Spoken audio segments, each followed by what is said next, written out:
Bismillahirrahmanirrahim. Ya. Sudah? Assalamualaikum warahmatullahi wabarakatuh, Mbak Nasri. Waalaikumsalam warahmatullahi wabarakatuh. Apa kabar Pak Rus? Sehat. Alhamdulillah. Alhamdulillah. Semoga Pak Rus juga sehat. Senantiasa. Nggih, amin. Iya. Habis isoman tapi. Oh, nopo positif Pak? Enggak ya, kan keluarga ada yang positif, jadi kan setiap harinya sebelumnya kan ya kumpul terus.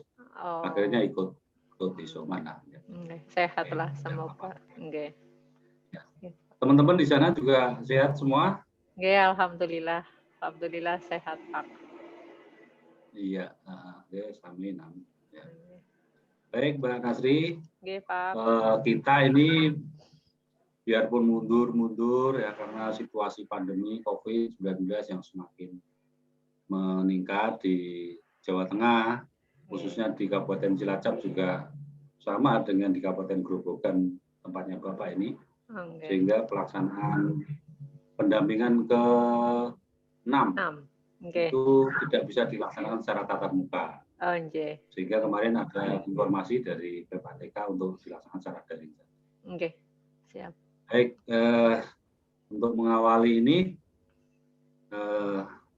Mbak Nasri bisa ceritakan deh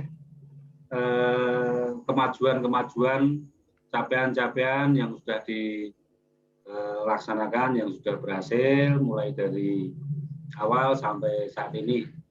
Apa coba? Oke Pak, terima kasih. Untuk program guru penggerak itu, alhamdulillah dari mulai modul 1 sampai kemarin modul 3 sudah saya laksanakan, nggih, utamanya di lembaga saya. Alhamdulillah awal-awalnya ya meski respon teman-teman kurang antusias nggih, tapi alhamdulillah seiring berjalannya waktu mereka kemudian mendukung penuh. Kalau dari kepala sekolah sih dari awal memang karena terlibat nggih Pak. Dulu kan waktu Lokakarya 0 kan beliau dilibatkan nggih, jadi sedikit banyak tahu. Tapi kalau yang dari teman-teman kan karena tidak terlibat secara langsung, paling hanya saya ceritakan kayak gitu nggih. Jadi awal-awal kurang antusias. Tapi setelah kesini kemudian Ibu Kepala Sekolah juga ikut menyampaikan, ikut diundang juga waktu itu Ibu Kepala Sekolah di Lokakarya berapa itu ya Pak itu kan. Terus akhirnya beliau juga ikut menceritakan ke teman-teman satu sekolahan gitu. Terus kan rupanya dinas juga sudah sosialisasi ke pengawas juga nggih. Jadi pengawas juga memberikan banyak istilahnya apa ya, bantuan sosialisasi gitulah. Jadi teman-teman satu kecamatan juga sekarang apa ya, maksudnya lebih peduli gitu. Kalau ditanya ada juga yang beberapa yang tertarik gitu. Terus kemarin pas yang seleksi angkatan 4 kemarin juga dari tempat saya ada satu yang lolos apa ya, pastinya saya nggak tahu, tapi ada yang menghubungi saya, 2 malah, kalau yang angkatan 3 apa 4 gitu ya, 3 1, angkatan 4 1.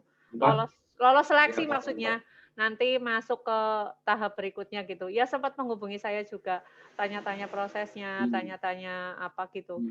Alhamdulillah sudah lebih baik. Oke. Iya. Gitu, Pak. Terus tadi selama berproses kan ada dinamika ya, ada dinamika yang dari awalnya kurang dapat support dari teman-teman, toh akhirnya sangat menyupport sekali sampai saat ini karena ada proses itu. Dalam melaksanakan program-program Mbak Nasri dalam guru penggerak ini, dari modul 1 sampai modul 3 ini, yang sudah diwujudkan aksi nyatanya bisa disampaikan sama Pak Rus? Oke, siap. Aksi nyata modul 1 itu kan berarti filosofi pemikiran Ki Hajar Dewantara nggih, yang 1-1 saya satu-satu itu kan kemarin awal pandemi lah nggih, pandemi nggih. Maksudnya masih awal-awal banget gitu. Kita kan beralih dari pembelajaran tatap muka ke daring, ya? Zoom nggih. Waktu itu saya membuat aksi nyata menyanyi lagu Jawa nggih. Waktu itu kan kita terlupakan itu yang bahasa Jawa gitu karena alasan kita daring susah nggih.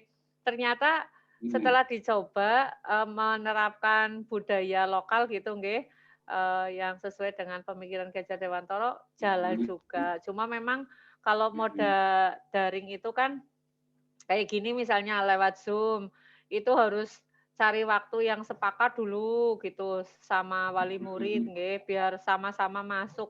Tapi kemarin yang saya cobakan, untuk kelas saya itu paling 50% Pak, nggak ikut semuanya gitu.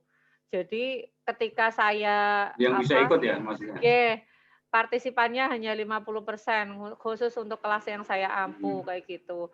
Kemudian kan saya berkunjung nggih, berkunjung dari rumah ke rumah kayak gitu. Saya tanya memang untuk aplikasi Zoom itu kan belum familiar, masih terasa mungkin agak sulit untuk sebagian kalangan wali murid gitulah. Jadi yang lebih mudah itu ya mungkin, Vicall group nggih, Pak. Tapi kalau Vicall group kan terbatas, hanya maksimal Terbatas ya, 18 terbatas. orang. Jumlah murid saya satu kelas 17. Jadi iya Buat kelompok. iya dibuat kelompok, tapi ya lagi-lagi kayak gitu, meski di daerah saya bukan termasuk kota banget gitu, tapi ya mencari waktu yang senggang untuk bareng-bareng itu juga agak susah kayak gitu. Akhirnya di-mix antara daring dengan luring kayak gitu, saya berkunjung ke rumah kayak gitu. Oh iya. Terus yang modul aksi nyata modul 1, 2 itu kan visi misi guru penggerak napa nggih, Pak? Visi guru penggerak itu istilahnya saya membantu teman untuk karena penilaian nggih, penilaian daring itu kan memang butuh penyesuaian, termasuk pada guru-guru TK itu kan juga melakukan penilaian ngunduh dari WA kayak gitu kan, terus dimasukkan ke dalam format gitu. Saya sudah membantu juga untuk teman-teman, yang khususnya ya untuk yang teman satu lembaga dulu, kayak gitu. Iya. Terus yang modul yang lainnya, disiplin positif napa nggih Pak, 1, 3 apa ya, itu kan memang kita juga menyampaikan, supaya disiplin positif itu benar-benar diterapkan, baik di kelas maupun di budaya kita kerja gitu nggih. Kalau di kelas saya buat kesepakatan kelas sudah saya laksanakan dan itu alhamdulillah juga kalau yang disiplin kerja dengan teman sejawat itu juga memang harus melibatkan dukungan kepala sekolah nggih, Pak. Iya kan soalnya kita kan yang saya hadapi kan maksudnya ada guru senior juga itu. Maksudnya kadang ketika saya menyampaikan itu merasanya kan kurang efektif. Saya kan iya, guru maksudnya masih di bawah beliau gitu secara usia, secara pengalaman kayak gitu. Tapi ketika kemudian saya minta dibantu oleh kepala sekolah, alhamdulillah lebih efektif. Lebih efektif artinya ada kemajuan lah, datang ya kasih kayak gitu nggih. Enggak maksudnya datang siang nulisnya kasih gitu kan. Jadi ada yang seperti itu. Oke. Terus untuk yang modul 2 pembelajaran berdiferensiasi sebenarnya sudah sama penerapan sosial emosional sudah, karena TK itu kan memang pembelajarannya seperti itu nggih Pak, tugasnya kalau nggak bisa gambar ya nyanyi, kalau nggak nyanyi ya cerita gitu, nggak bisa cerita ya tanya jawab kayak gitu, karena kan ada anak yang memang tidak bisa cerita kayak gitu kan, nggak bisa cerita ngalir gitu, harus distimulan, dipancing dulu gurunya yang tanya kayak gitu. Jadi alhamdulillah sudah diterapkan juga. Kemudian untuk coaching kemarin saya aksi nyatanya dengan rekan sejawat. Kalau coaching memang hal baru nggih Pak, hal baru banget lah bagi saya. Dulu saya pikir kan kalau coaching main bola. Main bola kan coach gitu ya, nggak taunya coaching Coach, iya. coach pelatih ya. Ya pelatih, ya Maunya pendamping. Ternyata sekarang coaching bisa diterapkan juga dalam dunia pendidikan. Tapi kalau dengan anak-anak TK, saya belum nyoba. Lebih ke arah paling kalau coaching yang ke anak TK itu lebih ke arah kayak apa ya, nasehatin gitu. Kan kita mesti langsung kalau anaknya ini kan terus kita ngasih ngasih solusi gitu kan, nggak nunggu anak itu apa, mempunyai jalan keluar sendiri gitu, enggak. Biasanya kalau sama anak-anak ya langsung, "Oh sebaiknya berarti besok kalau misalnya mau berangkat gasik harus bangun gasik, biar bisa bangun gasik berarti harus bubunya yang gasik," kayak gitu. Nonton TV-nya jangan malam-malam gitu. Biasanya kita langsung ngasih solusi gitu loh, Pak. Enggak kalau coaching yang kemarin kita kita pahami, saya terutama nggih, kan, sebenarnya itu solusi dari coaching-nya kan, bukan coaching, dari ya iya, dari coaching. tapi kalau Tapi yang memang tingkat tingkat perkembangannya anak-anak usia TK kan belum sampai ke situ. Iya. Belum bisa analisis, belum bisa Nggih. ya memang betul harus dipancing. Nggih. Nggih, begitu. Untuk modul yang 31 pemimpin pembelajaran dalam mengambil keputusan itu kemarin kita memang aksi nyata yang tingkat kabupaten itu loh Pak, bareng-bareng dengan CGP yang tingkat TK. muter-muter itu ya? CGP tingkat TK untuk satu kabupaten Cilacap itu kan ada 9 orang. 9 orang kita ada 5 distrik, nggih. Kemudian saya diamanai di distrik Kesugihan. Di distrik Kesugihan. Kesugihan ya? Oke, kemarin saya dengan Mbak Ari dari kelompoknya Pak pendamping yang kemarin kita lokakarya terakhir itu loh Pak Ari. Pak Ari nggih. Pak Ini. Dalam yang kemarin kita yang pendampingnya Pak itu loh, kemarin yang lokakarya terakhir kemarin kita itu, yang nyanyi itu loh. Ya Pak Eni. Bukan Pak Heni. Pak Aris. Pak Aris ya, Pak Iya. Aris, Mbak Aris, saya dengan Mbak Aris, Aris. iya. Terus sama Mbak Awal. Mbak Awal cuma qadarullah waktu itu dari direktoratnya nggak menyetujui Mbak Awal keluar. Jadi akhirnya saya dengan Mbak Aritok, alhamdulillah. Nah, sebenarnya satu lagi itu saya ditugaskan di Majenang. Cuma waktu itu distrik Majenang koordinasinya kurang bagus jadi Majenang enggak melaksanakan akhirnya. Kurang kurang sosialisasi sepertinya. Jadi akhirnya saya hanya bertugas di satu distrik, di distrik Kesugihan. Gitu, Pak. Yang salah persepsi itu kemarin. Iya, yang Majenang, yang Majenangnya. Gitu. Kalau yang Kesugihan alhamdulillah terlaksana. Sudah saya buatkan juga aksi nyatanya, sudah saya upload. Yang bentuk video juga ada, cuma nggak terupload Pak, nggak ada menunya, jadi dibuat artikel talk. Okay. Oh gitu. Iya, yang sudah saya buatkan videonya. Terus yang itu yang 31, 32-nya apa? Pemanfaatan aset, nggih. Pemanfaatan aset digabung dengan yang 33 kemarin kan dalam program yang berdampak pada murid, nggih. Itu saya kan di depan di lingkungan TK itu seperti Bapak Pirso sendiri itu kan ada masjid. Saya juga kalau sore aktivitas di di TPQ.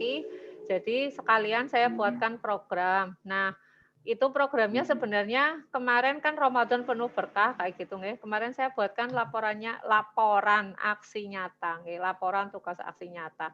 Tapi kemudian program itu berlanjut sampai sekarang, Pak. Jadi anak-anak sudah lulus kan? Kemarin anak-anak yang itu sudah lulus, tapi masih berlanjut kayak gitu. Masih berlanjut sampai sekarang. Berlanjut sampai sekarang. Anak-anak yang baru daftar juga pada masuk ke situ. Anak-anak yang kemarin sudah lulus juga masih di situ. Masih bareng-bareng dengan kami. Jadi memang alternatif. Kemarin kan PPKM itu saya membuat shift untuk TPQ-nya saya shift, tidak klasikal. privat nggih, datang satu ngaji pulang, datang lagi ngaji pulang kayak gitu. Seminggu cuma 2 kali tok itu Pak, saya teruskan sampai sekarang. Alhamdulillah responnya bagus. Nggih. Itu kemarin dikasih kegiatan, dikasih nama apa itu kemarin? Ramadan penuh berkah, karena waktu itu kan yang dokumentasinya saya buatkan kan itu yang awalnya kan mau dibuat harus disetor tanggal 3 nopo nggih Pak, tanggal awal Juli itulah nggih. Jadi saya dokumentasinya ya ambil itu gitu nggih. Terus anak-anaknya kan ketika kemudian jadwalnya mundur, anak-anaknya sudah lulus juga enggak itu, jadi dokumentasinya masih pakai yang itu, judulnya masih saya beri. Enggak apa. Ramadan penuh berkah, tapi kalau misalnya dibutuhkan nanti untuk misalnya yang sekarang gitu, besok saya buatkan yang lagi pas PPKM malah. Misal gitu nggih, misal butuh dokumentasi yang itu. Cuma minggu ini libur Pak, karena kan kita Yayasan Muhammadiyah kan kalau tasrik libur. Tasrik hari ini nggih, per hari ini, besok sama besok lagi libur. Terus kemarin juga libur. Jadi tanggunglah minggu ini libur aja semua gitu. Gitu Pak, masih berjalan alhamdulillah sampai sekarang. Iya. Bapak apresiasi kemajuan-kemajuan yang sudah dilaksanakan selama mengikuti pelatihan guru penggerak. Terima kasih Pak. Nah, tadi kan selama proses yang sudah hampir 6 bulan lebih nih ya. Nah, 6 bulan lebih kan mesti ada tantangan. Tadi sudah disinggung sedikit tentang tantangannya itu, dan bisa diceritakan sedikit kembali terus caranya ngatasi itu tadi gimana tuh Mbak? Tantangan yang untuk yang utamanya yang mana? Yang program yang awal yang dengan teman sejawat aja tadi kan. Yang awal-awalnya kurang, nah itu aja. Awal-awalnya kurang antusias ya. Saya menghubungi Bu Kepala Sekolah nggih. Terus karena Bu Kepala Sekolah itu kan mantan guru. Jadi yang temannya kurang antusias itu kan mantan kepala sekolah. Jadi kepala sekolah kepala sekolah karena kan dua periode habis. 2 periode habis kan ada 2 pilihan. Kalau mau tetap jadi kepala sekolah pindah sekolah, tapi kalau tetap di sekolah kami jadi guru. Nah, itu kan mengalami kayak post power syndrome gitu loh, Pak. Jadi yang awalnya kepala terus jadi guru, yang guru naik jadi kepala. Jadi kayak ya secara psikologis kayak gitulah. Nah, sebenarnya mungkin karena masa-masa itu saja sih, setelah kesini kayak gitu nggih. Kemudian dia bisa menerima, mungkin terus alhamdulillah bisa mendukung gitu. Akhirnya nggih lebih baik lah sekarang responnya kayak gitu. Mungkin karena itu saja sih Pak. Terus dari pengawas kan juga ada sosialisasi juga kan. Terus pengawas juga memberikan sosialisasi kayak gitu. Didukung semua program-program yang dilakukan oleh CGP itu nanti efeknya, impact-nya itu nanti ke lembaga, ke komunitas praktisi kayak gitu. Akhirnya kemudian sekarang sudah lebih baik nggih. Sikapnya lebih mendukung. Oke, gitu ya. Jadi ada pendekatan ya, dan dukungan dari pengawas ya. Dari pengawas juga. Baik. Terus bisa disampaikan sama Pak Ros angan-angan yang ingin diwujudkan tapi belum bisa. Ada enggak Mas angan-angan? Kaitannya dengan ini pengembangan sekolah, dampak dari Mbak Nasri ikut program guru penggerak ini.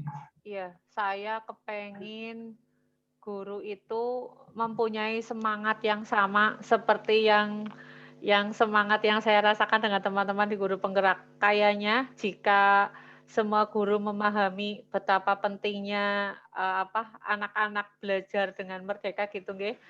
Saya pikir hasilnya akan jauh lebih optimal. Indah gitu nggih. Ternyata kan kalau semangat sendirian itu kan nyesek Pak.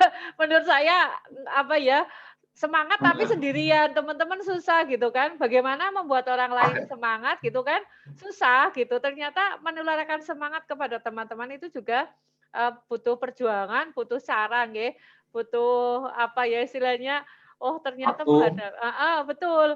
Jadi saya kepengin suatu saat nanti teman-teman yang punya semangat untuk maju. Sebenarnya kemajuan itu kan tidak harus yang hal-hal yang besar-besar gitu nggih, Pak. Hal-hal yang kecil, tapi kalau dilakukan oleh banyak orang, itu nanti akan membuat efek yang besar. Nah, itu pemahaman seperti itu yang belum saya dapati sekarang dan saya sekarang sedang merintis untuk itu, tapi rasanya memang secara manusiawi kadang-kadang nggih, manusia kan kesel juga nggih, banyak tugas, banyak ini. Kemudian klasik banget ya Pak alasannya itu kalau misalnya materi yang kita dapatkan itu sedikit gitu nggih, itu kan kadang membuat kita ya turun gitu Pak semangatnya. Tapi kemudian ketika ketemu lagi sama teman-teman gitu yang satu seperjuangan dengan kita nggih, semangat lagi, naik lagi kayak gitu. Itu Pak, suatu saat saya akan mempunyai teman-teman di lembaga saya khususnya nggih, yang punya semangat yang sama untuk ini loh, memberdayakan sekolahan kita itu adanya apa. Selama ini kan mikirnya kita nyari bantuan apa nih, kemana gitu. Nyari apa gitu, biar ada ini, misalnya sekolah saya masih kurang, UKS kepengennya dipisah sendiri, gudang ada sendiri, dapur ada sendiri gitu. Mikirnya kan selalu bagaimana kita mendapatkan itu semua dari pihak luar gitu loh. Kenapa tidak berpikir dari aset yang kita punya gitu. Tapi ternyata untuk menyadarkan itu kepada teman-teman itu susah. Jadi mindset-nya itu memang belum bareng gitu loh Pak. Jadi saya masih dalam proses untuk itu. Suatu saat saya akan mendapatkan teman-teman seperti itu, insya Allah. Mohon dukungannya ya Pak. Mohon dukungan, mohon saran, mohon semangat dari Pak Rus. Pak Rus kan keren banget. Pokoknya menginspirasi. Harus gitu. Jadi saya setuju sekali. Konsep motivasi dari dalam diri kita memang harus kita tumbuhkan. Seiring dengan perjalanan kebutuhan ya, karena sudah berkeluarga, ini itu memang itu motivasi itu seperti gelombang ya, kadang di bawah, kadang di atas. Nah ini perlu banyak komunikasi dan berkolaborasi. Jangan malu, jangan takut untuk berkomunikasi dan berkolaborasi. Terus yang terakhir ini, bagaimana persiapannya untuk Loka 7 nanti karena ini yang diundur-undur terus ini. Siap Pak, sudah bikin. Tinggal rantai hasil belum. Rantai hasil baru terbuka kemarin karena saya memang banner udah siap, ininya sudah siap. Siap Pak, insya Allah siap. Iya, ya karena Pak Rus kan tidak bisa bertemu secara langsung ya, langsung ya. Persiapan lokal, ya, tolong dipersiapkan dengan teman-teman, ya, komunikasi terus. Tetap rencananya sih besok ya, rencananya besok ini diundur lagi kan. Iya. Tanggal 23 kan rencananya 23. 24 ini diundur lagi rencananya tanggal 12-13 Agustus. 12-13 nanti dilanjutkan Loka 8 tanggal 14. Jadi 3 hari berturut-turut. Rencananya begitu. Iya. Ya mudah-mudahan saja situasinya pandemi di Kabupaten Cilacap sudah zona minimal kuning lah. Siap Pak, insya Allah. Tapi kalau belum ya mosok panen karya daring. Kalau panen karya daring itu suruh merekam terus kirim video saja. Pak. Gitu Terima kasih Mbak Asi atas waktunya. Semoga tetap semangat, sehat selalu semuanya. Salam untuk teman-teman, untuk Bu Kepala Sekolah. Siap Pak. Sampaikan salam dari Pak Rus. Kita akhiri pertemuan ini. Nanti kalau ada hal yang kurang bisa kita lanjut lewat WhatsApp ya. Lewat siap WhatsApp, Pak. lewat media yang lain. Siap. Terima kasih. Saya akhiri. Assalamualaikum warahmatullahi wabarakatuh. Waalaikumsalam warahmatullahi wabarakatuh. Terima kasih Pak Rus. Assalamualaikum. Sama-sama. Waalaikumsalam.